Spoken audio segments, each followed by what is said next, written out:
یہ جو فہیم کمانڈو تھا نا، اس کو جب نکالا ہے راؤ انوار نے اور چودھری اسلم نے باہر جیل سے، تو باہر نکال کے اس کو مارنے لگے، اس کے 3-4 ساتھیوں سمیت. تو انہوں نے آخری خواہش پوچھتی ہے پولیس.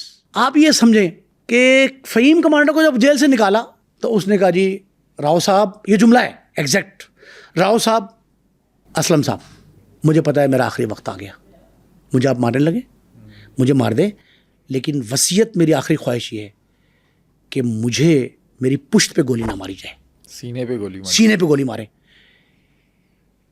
کہ کیوں؟ اس لیے کہ لوگ یہ نہ کہیں کہ بھاگ رہا تھا، اس نے سینے پہ گولی کھائی. میں نے آپ کو مثال دی تھی اوجلا کلاں گجرانوالہ سے آگے گکھڑ منڈی کے ساتھ ایک پولیس مقابلہ ہوا تھا، 11 سے 11 پولیس والے جو ہے نا، ایک شخص نے مارے تھے، ایک شخص نے 11 مارے، اور 11 کے 11 پولیس والوں کے پشت پہ گولیاں لگی تھیں. کسی نے سینے پہ سامنے کھڑے ہو کے گولی نہیں کھائی، بھاگتے ہوئے گولیاں لگی سب کو. یعنی فرار ہونا چاہتے تھے، پیچھے گولیاں لگ گئی، وہ اکیلا تھا، یہ 11 مر گئے. یہ جو ہے وہ کہتے ہیں نا کہ کرو کج جبی پہ سرے کفن، میرے دشمناں کو گمانا ہو کہ غرور عشق کا وہ بانک پن پس مرگ ہم نے بلا دیا. کہ یہ نہ پتہ لگے کہ گولی پیچھے کھا کے مرا ہے، پس مرگ بھی انہوں نے کہا جی یہ ہمیں کوئی نہ کوئی جو بندہ ہے یہ کہہ سکتا ہے کہ یار اس نے تو اتنا بہادر بنتا تھا. اور فہیم کمانڈو جو ہے گولی تو پشت پہ کھائی اس نے، تب پولیس بھاگتے ہوئے پولیس نے مارا اس کو. تو اس نے کہا تھا میرے سینے پہ مارے، احسن شاہ کے سینے پہ گولی لگی ہے. فہیم کمانڈو کے بارے میں مشہور ہے، کہا گیا کہ وہ کہتے کہ جب تک میں کسی بندے کو قتل نہ کر دوں مجھے نیند نہیں آتی رات کو. فہیم کمانڈو اس روئے زمین پر ایک خوف کی علامت تھا، ظالم تھا، اس عمر میں کوئی شبہ نہیں ہے. اس نے جس بے دردی سے، جس بھیانک انداز میں، جس دلدوز اور دل سوز طریقے سے بندوں کو مارا ہے نا، خدا اس سے حساب لے گا. سب ٹھیک ہے. جو بات میرا اور آپ کا فرض پتہ کیا ہے بطور میڈیا پرسن، کہ ہم حقائق کے دونوں پہلو بیان کریں، دونوں رخ بتائیں واقعے کے. میں نے عابد باکسر کا تقابلی جائزہ پیش کیا راؤ انوار سے آپ کے سوال کے جواب میں. عابد باکسر کہتا ہے میرا کلیم ہے کہ میں نے مارے، راؤ بھی یہ کہتا ہے، قدر مشترک ہے دونوں میں. راؤ نے کہا جی کہ مجھے تو ریاست حکم دیتی تھی میں مارتا تھا. اچھا راؤ کا ایک فرق اور دیکھیں، راؤ انوار کا ایک فرق یہ تھا، پرنٹ میڈیا کے رپورٹرز کو بلا کے یہ کہتا تھا کہ میں نے یہ پولیس مقابلہ کیا ہے، میں نے آج فلاں کو مار دیا. صرف ایک مثال ہے جس کو اس نے اون نہیں کیا، اسے اون کروایا گیا، وہ تھا جنرل نصیر اللہ بابر. بطور وزیر داخلہ ایک نیوز کانفرنس کی کراچی کے گورنر ہاؤس میں، وہاں سندھ گورنر ہاؤس میں انہوں نے یہ کہا کہ ہم نے کس کو مارا؟ فہیم کمانڈو. ہم نے، لیکن مروایا کس سے؟ راؤ انوار چودھری اسلم، دونوں سے مروایا. یہ پہلی اناؤنسمنٹ تھی جو وزیر داخلہ کو کرنا پڑی. اس کے مقابلے میں جو سیکٹرز کی تنظیمیں تھیں، جو انچارج تھے سیکٹر کے، وہ بھی بلاتے تھے میڈیا کو کہ ہم آج فلاں کام کرنے لگے ہیں، سڑک بلاک کریں گے، مظاہرہ کریں گے، احتجاج کریں گے، بس کو آگ لگائیں گے. اس کا کریڈٹ وہ تنظیمیں بھی لیتی تھیں اس دور میں. لیکن راؤ انوار اور چودھری اسلم زیادہ لیتے تھے. راؤ انوار کو میڈیا نے وہ کوریج دی، اور میں سمجھتا ہوں ہم بھی اس میں قصوروار ہیں، بالکل میڈیا قصوروار ہے. اس سے جو ہے نا اپنی کمائیگی اور اپنی کمزوری جہاں ظاہر ہو رہی ہے وہ مان لینی چاہیے. ایم کیو ایم کا 1995 جولائی میں فاروق دادا کو گرفتار کیا، اس کی کیا سٹوری ہے؟ دیکھیں فاروق دادا جو ہے نا وہ بھی کسی طرح فہیم کمانڈو سے کم نہیں تھا، اس سے زیادہ تھا. اور یہ پہلا قتل ہے ایم کیو ایم کا، پہلا قتل. توہین تضحیک کا واقعہ قمر خالد یونس کا، اور یہ پہلا قتل. فاروق دادا بھتہ خوری، جگہ ٹیکس، اغوا برائے تاوان، قتل و غارت گری، دشمنوں کے اجرتی قاتل. کوئی ایسا جرم نہیں ہے، عیب نہیں ہے، سمگلنگ، منشیات فروشی. اس پہ سارے الزام لگے دادا پہ. دادا روپوش ہو گئے جب یہ پتہ لگا کہ یہ بطور ایس ایچ او تعینات ہو گئے راؤ انوار. تو روپوش ہو گئے ایک فلیٹ میں. پولیس فلیٹ میں چلی گئی، ایک فلیٹ دیکھ، دو دیکھ، چار دیکھ. باہر گاڑی کھڑی تھی دادا کی، مختلف جگہوں پہ دیکھا، وہ نہیں ملے. باہر جو گارڈ تھا، عملہ تھا، چوکیدار تھا، اس سے پوچھا سجے کھبے سے، انفارمیشن رائٹ لیفٹ کی اکٹھی کی، اور اس کے بعد یہ نے اس کو پکڑ لیا، گرفتار کر لیا. لیکن گرفتاری شو نہیں کی. گرفتاری شو اس لیے نہیں کی کہ راؤ انوار زندہ گرفتار کرنے پہ ترجیح دیتے تھے مارنے کو. راؤ انوار یہ کہتے تھے کہ یہ شخص, اچھا دادا کی گرفتاری کا بھی حکم اوپر سے آیا تھا, یہ میری اطلاع ہے اور ریسرچ ہے, اطلاع نہیں ہے صرف محض, یہ تحقیق ہے میری.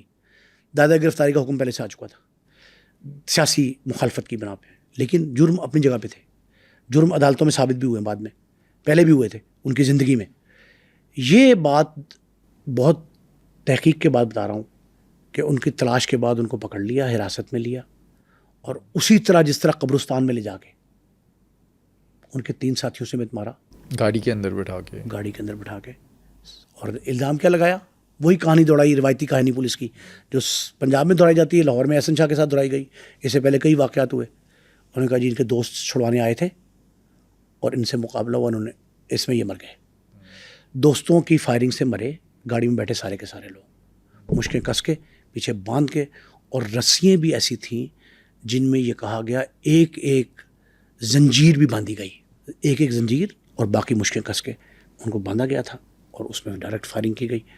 راؤ انوار سے 4-5 انٹرویوز میں مختلف میڈیا پرسنز نے پوچھا کہ دادا کا مقابلہ اصلی تھا, تو وہ خاموش رہے, اور خاموشی نیم رضا ہوتی ہے. اس کا مطلب کیا ہوا, جعلی تھا. تھا. اس کے بعد 1999 میں پرویز مشرف صاحب کا اقتدار آتا ہے اور کراچی کی زمین چودھری اسلم, راؤ انوار ان کے لیے تنگ ہو جاتی ہے. مشرف صاحب کے دور پہ ایم کیو ایم سجدہ شکر بجا لائی تھی. ایک تو وہ کراچی کے تھے, دوسرا ایم کیو ایم کے قرابت داروں میں ان کا تھا شمار ہوتا. تو ایم کیو ایم نے شکرانے کے نوافل ادا کیے تھے اور انہیں اپنے اقتدار کا سورج طلوع ہوتا دکھائی دے رہا تھا. وہ اقتدار کا سورج طلوع ہوا, ایم کیو ایم اقتدار میں آ گئی. الطاف حسین نے ایم کیو ایم کو رینڈملی یہ اجازت دے دی کہ وہ اپنی سیاست اور اپنے جو اسے پنجابی میں وجکا دبکا کہتے ہیں نا, اثر و رسوخ اردو میں, اثر و رسوخ بڑھانے کے لیے کوشش کرے. وہ کوشش ہوئی اور وہ کوشش اتنی کامیاب رہی کہ ایک تو جن کے خلاف مقدمات درج تھے وہ مقدمات کی سماعت رک گئی, تفتیشیں رک گئیں, انکوائریز رک گئیں. جو لوگ زیر اعتاب تھے وہ برسر اقتدار آ گئے. جتنے بھی معاملات تھے نا, ان سب میں ایم کیو ایم کو ایک سٹیپ کا لیوریج مل گیا. جب وہ لیوریج ملا تو ایم کیو ایم نے کوشش یہ کی کہ اپنے تمام پچھلے معاملات جو ہیں ان کو ختم کیا جائے اور اپنے آپ کو بطور سیاسی جماعت مرج کیا جائے. انہوں نے اپنے وہ جو گزشتہ کردہ یا ناکردہ گناہ تھے ان سے توبہ طائب ہو کے مشرف صاحب کے دور میں ایم کیو ایم کو مضبوط کرنے کی کوشش کی. نام بھی تبدیل کیا, یہ بھی بہت سارے معاملات تھے. ایم کیو ایم جب تھوڑا سا مضبوط ہوتی ہے تو اس وقت انہوں نے ان پولیس والوں کے خلاف جو ان کے خلاف کارروائی کرتے رہے ہیں ان کو ٹارگٹ کر لیا اور کہا جی کہ اب ہمارا وقت آیا ہے بدلہ لینے کا. پہلے تو ظاہر پوسٹنگ ختم ہو گئی. مشرف صاحب وہاں گئے تو یہ کوئی کہیں چلا گیا, کوئی ملتان کو, کوئٹہ کو, کراچی کو, ایف آئی اے کہیں ارد گرد روپوش ہو گئے. یہ لوگ وہاں کراچی میں نہیں رہے. ان کو یہ پتہ لگ گیا, پولیس والے تھے نا, اطلاعات تو آتی ہے, منبع ہوتے ہیں پولیس والے اطلاعات کے, اور اس طرح کے مخبر نیٹ ورک کے ساتھ انہوں نے جناب اپنی جہاں پناہ گاہ ملی انہیں وہاں پناہ لے لی, اور پناہ لے کے انہوں نے کراچی کو خیر بات کہہ دیا. مشرف صاحب کے جانے کے بعد فوراً جیسے مشرف صاحب گئے ہیں, بینظیر بھٹو آئیں, جیسے آئی ہیں اسی وقت ہی دوبارہ یہ لوگ آ گئے. دیکھیں 4 دفعہ, 2 دفعہ ہائی کورٹ نے, 2 دفعہ سپریم کورٹ نے معطل کیا, اس کے باوجود چلتے رہے نا. کوئی ایک دن بھی ایسا نہیں آیا کہ انہوں نے اپنی نوکری چھوڑی ہو. لیکن جب بینظیر بھٹو آتی ہیں واپس مشرف کے جاتے ساتھ ہی, مشرف کو خیر بات کہا ہے قوم نے, تو بینظیر بھٹو اقتدار میں آئی ہیں. بہت سے ایسے لوگ جو اس وقت اپنا اثر و رسوخ, اپنی طاقت استعمال کر رہے تھے, آج وہ بالکل بیچارے ریٹائرڈ لائف, اور ریٹائرڈ بھی لاچارگی, لاوارسی کی لائف گزار رہے ہیں. ان کا پتہ کوئی نہیں ہے, لیکن اثاثے ان کے اب بھی موجود ہیں. اچھا, اتنا عروج انہوں نے دیکھا, زوال کیسے ان پہ آیا؟ بھائی دیکھیں, سیاسی طور پہ میرٹ سے ہٹ کے کسی کی لاٹھی, کسی کی بیساکھی کے سہارے, کسی سفارش کے تحت جو شخص منصب شہود پر آتا ہے نا, کسی بھی وکٹری سٹینڈ پہ کھڑا ہوتا ہے, وکٹری سٹینڈ پہ کھڑا ہونے والا شخص کا انجام ایسے ہوتا ہے. بدماش کے بارے میں نے آپ کو جملہ کہا تھا کہ ہر بدماش کا انجام جو ہے نا وہ گولی کے ذریعے ہوا ہے، موسٹلی گولی کے ذریعے، تو بھائی موت بہت کم مرے. اور بدماش پہلے دور میں آپ دیکھیں، ایک بڑا اہم جملہ ہے، پہلے دور کے بدماش 65-70 سال کی عمر تک زندہ رہتے تھے. آج کے بدماش کی عمر محض 30 سے 35 سال ہے.